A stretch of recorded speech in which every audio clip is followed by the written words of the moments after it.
In this video, we will discuss how to create a referral in the Child Protection and GBV modules of Progress V4. The objectives of this session will cover when to create a referral, what considerations should be thought about in regards to security for the GBV and Child Protection referrals, how to create a referral, and how to update a referral. When I'm working on my Child Protection or my GBV case, after I've completed the assessment and I have started the case action plan, I will then need to start documenting the actions taken upon that case. What I will do is I will go to my case. For this example, I will be working with the Child Protection case. I'm going to click down to the area of the action plan, and I can see the actions that need to be taken. What I will do is right below this, you will see there are interventions, which is covered in a different video, and then referrals. For this video, we will be covering how to create a referral and when to create a referral. We will need to recreate a referral for any actions that are required by someone other than us, and by that I mean the caseworker for this case. So if I was to look at my case action plan here, I have for health, refer to a health facility for malnutrition. Psychosocial, refer to organization A for follow-up and psychosocial support. And education, refer to organization B for enrollment in education. So for this action plan, I should require 3 referrals. I should record a referral for all actions that are taken by other actors, whether or not they are using Progress V4, so that I know when and who I'm contacting for action. It is important to note, though, that only those actors using V4 will actually receive this referral through the system. Anyone who is not using Progress V4 for their case management will need to continue to be contacted for the referral in the same way that is outlined in the interagency, Child Protection, or GBV SOPs. To create the referral, you should scroll down to referrals, and there are 2 different options. The first is this plus sign here, which I can click on to create, or I can come up to the ribbon and I can click on refer. For the first referral, I'm going to click on the ribbon on refer. And once I click on refer, a new referral form will show up. If you think back to the original orientation and navigation video, there was an image that described the format or the structure of the GBV and the Child Protection modules. If you remember, there was the circle, which included all of those entities which sat within a Child Protection module or the GBV module. And if you can remember, there was then the referral module, which sits outside in a little yellow circle of both of these modules. The referral module moves between all of the different modules in V4 to allow for there to be communication between all sectors doing work. This is important to note because access to referrals is greater than the access that is allowed within our Child Protection and our GBV modules. Meaning, if a referral is sent, everyone can see that a referral is sent if they were to look for it. Whereas if a Child Protection case is created, only those who have access to that Child Protection case can see it. This is extremely important for us to keep in mind in terms of security. So it's very important to be thoughtful about how you document the referral information within Progress V4. We do have specific security features within the referral module to further protect the information within it, but there's still some limits to that, so you need to be careful to include only information on a need-to-know basis. I will demonstrate that functionality when we arrive at it. So when we look at the new referral form, you will see that there is three sections: general, referral, and action log. So under general, you will have the basic administrative information that we always see when we create a new entity. The referral number, the referral subject, and the referred by will all automatically populate either now, as you can see with referred by, or at once the referral is saved. The referred by will default to the person who has created this referral. If the individual is a non-Progress user, they have the ability to type in their name here under referred by. You will then need to designate the priority, so whether it is normal, urgent, or emergency. The definition of these and which cases fall within which criteria should be defined both in your case management SOPs as well as in your V4 SOPs. You should choose the date of which you will do the referral, and then the referral status date will automatically populate again. And then if there's a date by which this needs to be completed, and this is urgent, so I'm going to say by the 5th, then you would enter that here. Once I've selected the due date, I will then go down to referred to details. First, I need to indicate what type of service I am referring the individual to. And then I can click on the magnifying glass to see what specific type. Referral to immediate health persistence. So then next is the referral type. So am I referring this to someone within UNHCR, or am I referring this to an external actor? And this will be an external actor. And then I'm going to refer to, so this is quite important. If the individual is someone who is using V4, you would then need to indicate Progress user. This will then allow you to designate their contact information, and it will automatically send them an email when this referral is sent. If it is not an individual user, but it is a unit, so if I was sending it to, let's say, documentation unit, I can click on service unit or subunit and then indicate which unit I would be sending it to. For this example, since I'm sending it external and they are not a Progress user, I will click on non-Progress user, and then I click on non-Progress user service unit, hospital B. The service provider, I can then click here and see if I can find the organization that is running that hospital. Say IRC. I would only click on Progress user or service subunit and only need to fill them in if I had chosen this here. If I did, for example, let's say that I was referring this to an organization that is using Progress, I can then come down here and it'll say service and subunit, and I would need to look that up.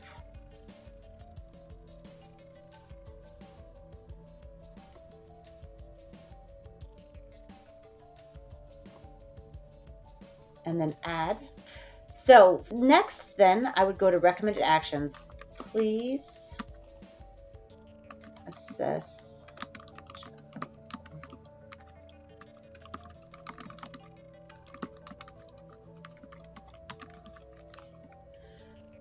when I click on new, and once I save it, this will automatically come to over here under the lock, and this action will be left then blank.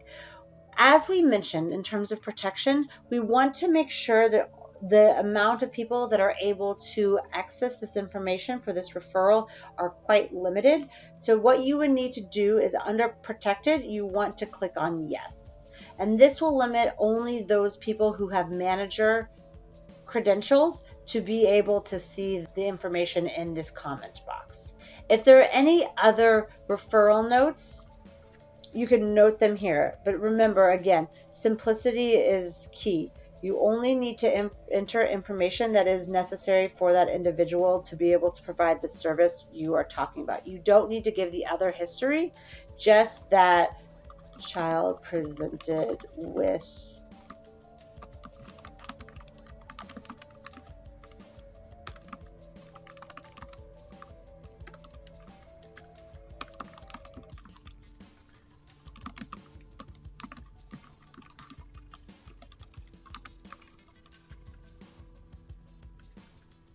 If you want to note down here as well exactly where you are referring to, you can note that here.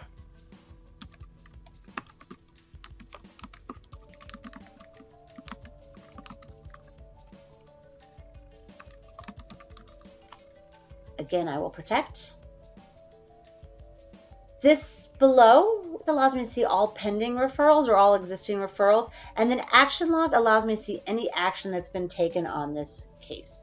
So I am now done. I've filled out what I need to fill out here for the health. I will now save and close.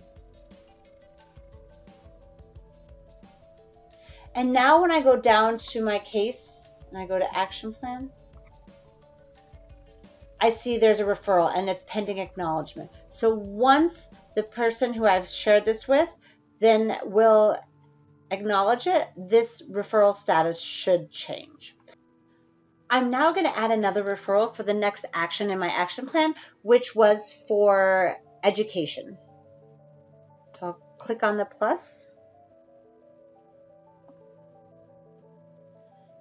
Again, most of the general is automatically populated. I am going to change this to, this is normal urgency. Today is the 11th. I'll change that. So all I need is the due date, and that right now I don't have. So now I'll go down to referral details, service type, education. I'm going to type in E.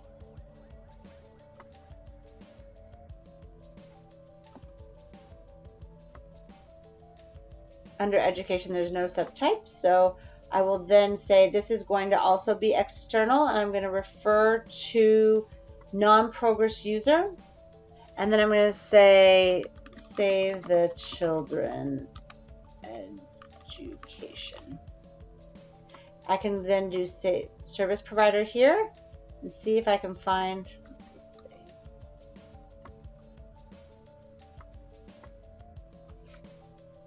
so they're not in the system, so I will just put it there. Now I'm going to come up to recommended action. Please assess for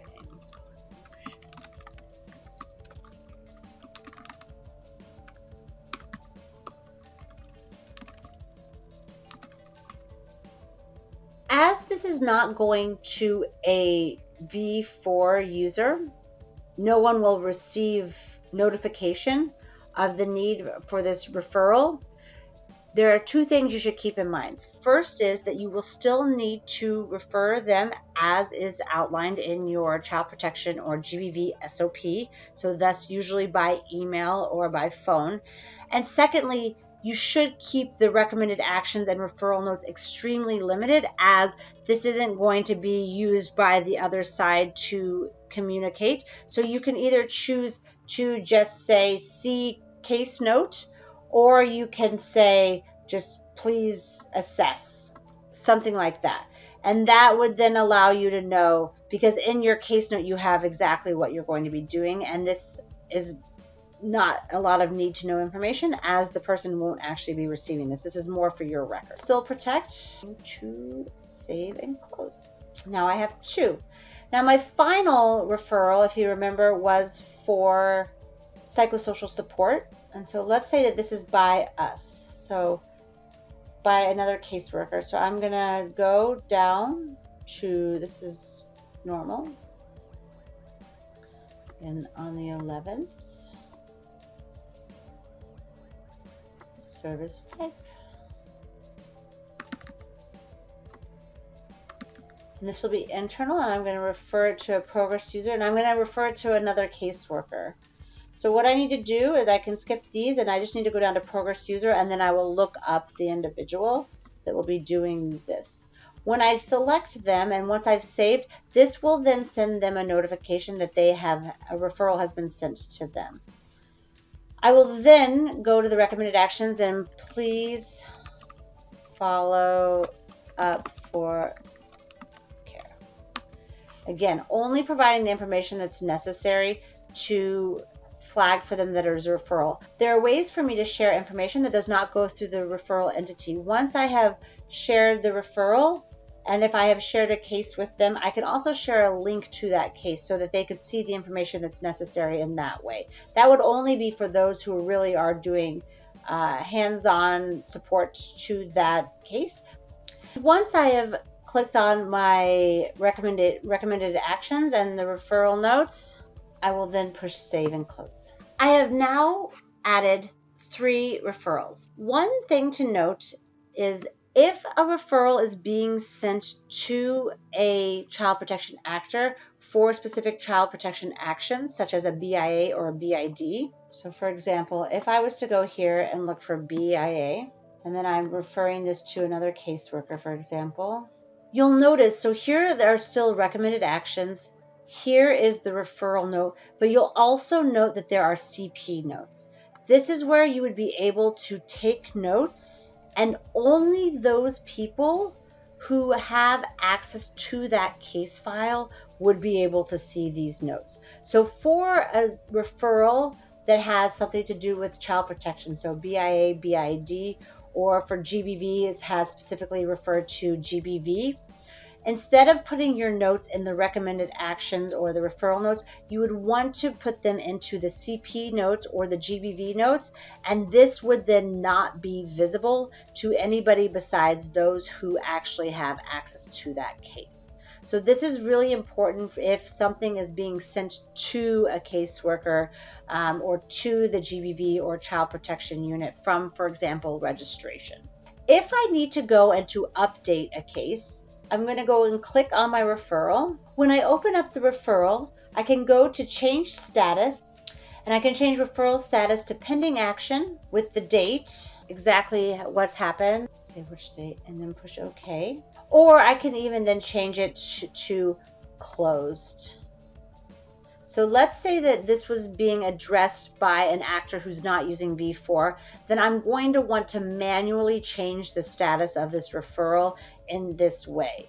If this is a referral that has been utilized by or has been notified to someone using V4, when they acknowledge the status of this referral, they will be the ones to update it, and it will automatically show on your end. And so now, and that is then action taken. There are other reasons. So if you accidentally sent a referral or the person has disappeared, you can then go ahead and close the referral for other reasons. You will now notice that the workflow shows that this referral is closed. If you needed to update any other information in the referral besides the status, you would go to update referral, and this is where you will find the different content that you could update. So if you needed to update the type or to who this was sent to or the recommended actions, you could fill this in here, and when you do so, you can then, so let's say we needed to change it to emergency, this is how this would be updated. Now going back to my case, I can look and see here are all my referrals. I can see their statuses, and I can see their priorities and the referral date. So as I work, I should be checking in on my referrals to see what the status of them are and if I need to follow up with any of them to make sure that they progress. As they progress, I should be keeping them up to date. For those who aren't using V4, I need to update them so that I can see that they accurately reflect where the case stands. And for those the referral is within V4, they should update automatically to reflect the progress. And that is how you create a referral.